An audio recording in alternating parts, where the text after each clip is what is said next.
I was like, I never heard of this before. I don't know. I grew up in a two-parent household. My dad is an educator. My mom's an entrepreneur. My dad is Olympic track runner, graduated from NYU. Mom's a homemaker plus entrepreneur. She was doing her own thing. So I didn't know anything. All I knew about was jazz music. And if you got in trouble, you had to read the dictionary. That's it. But I decided I'm going on my own.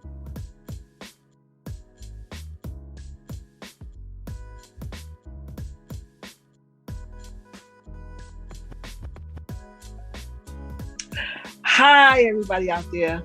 I'm Iyesata Marsh. What you consider the original glam squad, stylist to the stars. Actually, I'm a serial entrepreneur. I can take anything from nothing and turn it into something. That's always been my gift from a child. I came into working for myself. I've never had a job. I've always worked for myself from 17 on. And I'm up there in age. I'm not going to tell you how old I am, but I'm up there in age. And I started with hair. I took a job at a beauty supply store, and in the back of this beauty supply store, there was a salon. So a client came in looking for the beautician. She wasn't there. She hadn't been there all week. And she asked me if I could do her hair. I didn't really know how to do hair. I don't even know how to do my hair.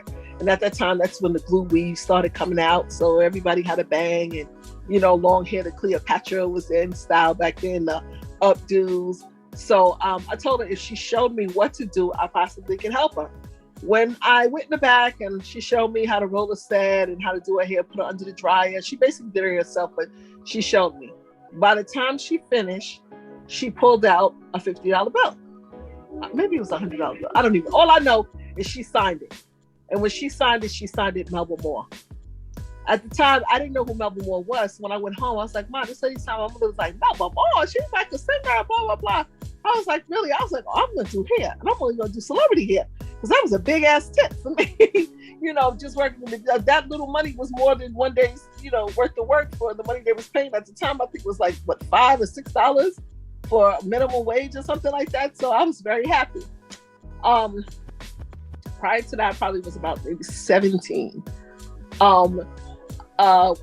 Incident happened in my life where it took a twist and a turn on who I would become for the person that I am today. I have friends, lots of friends. I grew up very popular in my junior high and high school. We were known as like the no access girls. You just could not get access. It was me, my sister Tanya, my best friend Rhonda at the time, my cousin Reese. We were like the it girls in school. We were on the cheerleader squad. I was a booster because I just couldn't keep up with the steps. So I stayed in the back and graduated to cheerleader, and then we wound up just sprouting out and just doing our own thing. One night I was with one of my friends at her uncle's house, and she's actually Nigerian. And we grew up together. I grew up in Jamaica Estates. And I was there at her house, and she asked me, I told her I wanted to go outside and use the phone, the pay phone. There was cell phones back then, but it wasn't as prevalent as it is now. Everybody didn't have one. And the people whose house I was at, they had just moved there. So she told me she didn't want to come with me to the phone because if her boyfriend catch her outside, he's going to be mad, blah, blah, blah. So I went to the pay phone by myself. So upon me going to the pay phone, I called my dad, I called my boyfriend James at the time. We were talking. I hung up the phone. Upon me walking back to the house, a gentleman accosted me and came over to me and asked me, did I know what 115th Avenue was? I was like, no. But then I realized he reached in his waistband and he pulled out a gun. So I'm like, oh God, what the heck is about to happen? So he put the gun to underneath, like towards like my chin area, my neck, and asked me if I knew what that was. I was like, yeah. I didn't have any money at the time because I only went to the phone with quarters. So I remember exactly what I had on. I had on some Reeboks 5411s. I had on a pair of white shorts. They were like American flag shorts, and I had on a white button-down shirt and a little tiny pixie wig.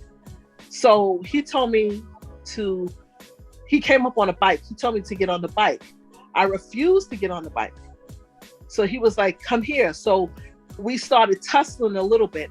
I fell. He fell on top of me. The bike like rolled away. By then, him on top of me, he had the gun under my chin. So I was kind of scared, but not scared. I was just trying to finagle my way. Like, how the hell am I going to get out of this? There was some girls across the street sitting in front of the house. But like I said, me and my friends were always very popular. They hated us. So they thought possibly it was like a boyfriend and a girlfriend fighting. Lo and behold, he managed to get me up on my feet. He walked me around the corner to in between two houses. He dragged me in the bushes. Believe it or not, this was a very nice looking black man. He couldn't have been no older than 25 or 26 or maybe even 30. And I just could not believe what he was about to do. He took me in the bushes. He raped me, sodomized me, told me he was going to kill me, took the gun, pulled the trigger, the whatever that thing is on top, the exchange on top, put the gun to my head, pulled the trigger. Nothing happened. The gun jammed. There was a lady in the house next to the lot, and she kept hearing something. So she would turn on the light, and she kept looking down to see what was going on. At that time, I kind of was having like an out-of-body experience. It was like I was sitting on the branch of a tree, and I was watching him rape me, but it wasn't really me. So this is how I kind of knew. I was like, Sada, this is possibly it. I'm probably never going to see my mom again. They always say people who are about to pass can actually see what's about to happen to them. These are stories like, even afterwards, like I still look up stories now, like how do you know when it's your last day? Or how do you know when this is it? Do you have a premonition? But sometimes they say people do have premonitions. Anyway, he grabbed a rock and proceeded to grab me by my hair. And I remember I stood out on the pixie wig. So when he grabbed my hair, he grabbed the wig, I pulled away. So I think it startled him because he didn't realize that. And I begged him and I talked. I don't even know how I talked my way through this. I talked my way and told him I would stay in the bushes. I would not leave. I promise I'll stay right here. I'll wait for you to come back. That was in between me trying to reassure him that I'm not going to tell anybody. Please don't hurt me, blah, blah, blah. I just was all going. He even told me, you talk too much. Shut up. I just kept talking and talking and talking and talking. He managed to leave me there naked. I had no clothes on. He got back on the bike and he rode away. I had to walk from that empty lot all the way back around the corner, down 3 blocks, back to my friend's house. Now at this time, my friends one was at the door, one was at the top window, one was at the bottom window. And they didn't understand where I was at all this time. Like, where are you? But when they saw me come back naked, they started screaming. They called the cops. The cops came. They took me to the hospital to do a rape kit. They told me I didn't act like a rape victim, but I told them, you don't understand what I just went through. I'm just happy to be alive. Like, he was going to kill me. They put me in they made me go stay at my aunt's house. They asked me if there was someplace else I could stay besides my mom's house, because someone started coming to my mom's house. Once somebody threw a brick through the window, when it came to that, it was reported that there was a rapist in the neighborhood. Now, a lot of people, when you think of serial killer, you think of white people, Caucasian people. This was a black man.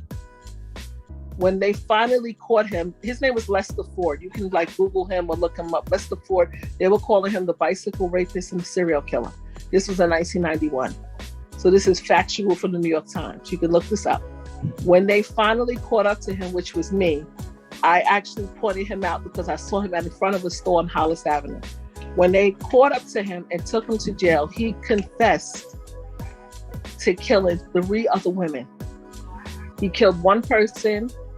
He had wrapped her up in some 9X issue tape. And they realized that the person who was doing the killing had to have worked for the phone company because he was using wires and stuff from the phone company. So he killed one church woman, threw her in the back of the trunk. Another woman he shot in the face. She was 9 months pregnant. She had the baby, but she died. I was one of the only victims he left alive. So when you look up his history, it says murder 1, murder 2, murder 3, and then rape in the 1st degree. So I was the last person. He didn't kill me. For whatever reason, I don't know. But to be accosted by a serial killer at that young age, it kind of turns your mind into wanting to protect, everything that's around you and try to make sure that you don't let people run over you or don't let men abuse you. So it kind of is like a trajectory of how I just turned my life. I then became entrepreneur savvy. I wanted my own. I felt like if I worked for someone, they were taking money from me or or taking advantage of me. So I wind up becoming an entrepreneur. I landed in Brooklyn. I met a guy, my son's father. He was murdered when my son was 1 year old at a birthday party. And I started working at a place called Positive Images. I worked in Brooklyn. Upon me working in Brooklyn for about maybe a month and a half, 2 months, I had a girlfriend named Missy Lou. Missy Lou worked with Queen Pen. She was her hype. Well, actually, first she was Little Kim's hype girl. And she wound up going to Lanice, which is Queen Pen. I started working with Queen Pen. I then started working with SWV. From SWV, I started working with Foxy Brown. From Foxy Brown, I went to Little Kim. Little Kim, she became one of my really close friends. I didn't really get along good with Inga, who was Foxy Brown, so I passed her to one of the other beauticians in the shop. Upon me working with SWV, I did like their first album covers. I started doing videos. I worked with Queen Pen, did her album cover.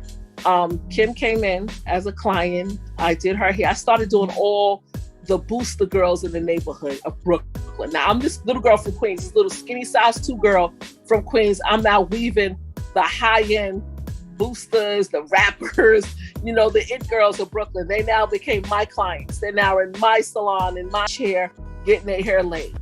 So Kim went on tour, the No Way Out tour with Puffy. This is the first ever tour that Bad Boy had put together. They called me a week into the tour and they asked me, would I be willing to come out for a month or so to tour, to do hair? So they said, yeah, we want you to come. I said, how much? They said $3,000 a week. I said, what? And this was 1997. I was gone. Yes.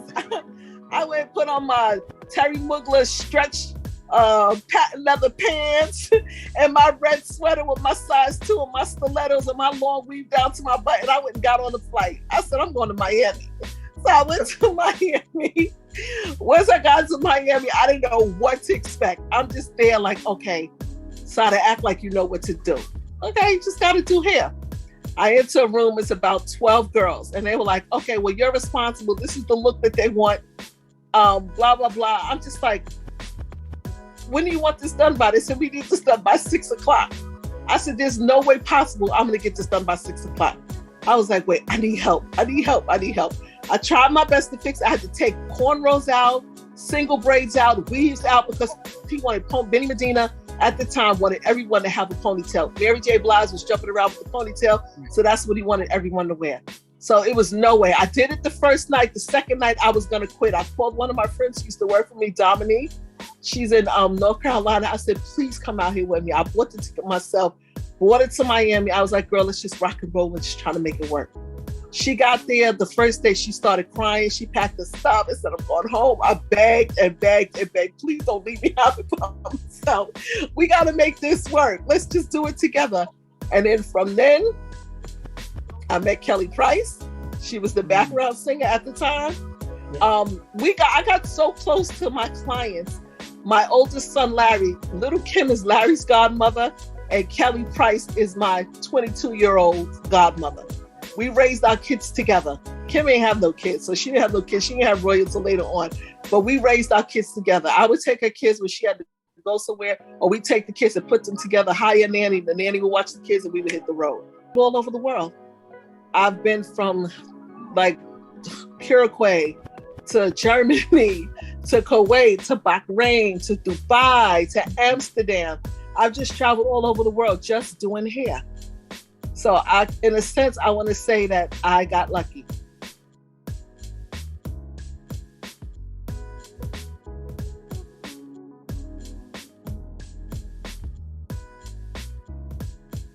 Larry's song came on the radio. I could not believe it. I heard him on the radio. He called me on the phone. He was like, I'm not going to college. I'm going to be an entertainer. I was like, oh God, what the hell does that mean? So I have this son, he got bit by the business bug. So he opened up an esthetician's place where you can get your hair and your nails and your eyebrows and your eyelashes done. So I kind of like, I'm breeding entrepreneurs. If I could have one more kid, it probably would be, I think I'll make her an athlete or something. Like, I know how to pitch. That's my thing. I can pitch myself to sell anything. I'm so confident when it comes to that. You know, I always tell myself, always be the person when you walk in a room, they don't know who you are, but when they leave, everybody knows your name. That's just how I am. For women out there who want like a better life and to keep your friends around you, I think your friends should be grounded. Start saving your money, put your money away. I'm real big on credit. Make sure your credit is good. You know, I'm real big. Like I'll host a credit class in my salon. I'll host a car buying session. What car you can't afford to the car that you really wish you could afford. I talk to my girls and I talk to them about being safe outside. I talk to them about what you drink. I talk to them about just not getting up with the right guy. But all of that, put a cap on it because since COVID, I met a very nice guy. I'm engaged now. Whoop, whoop, whoop. I got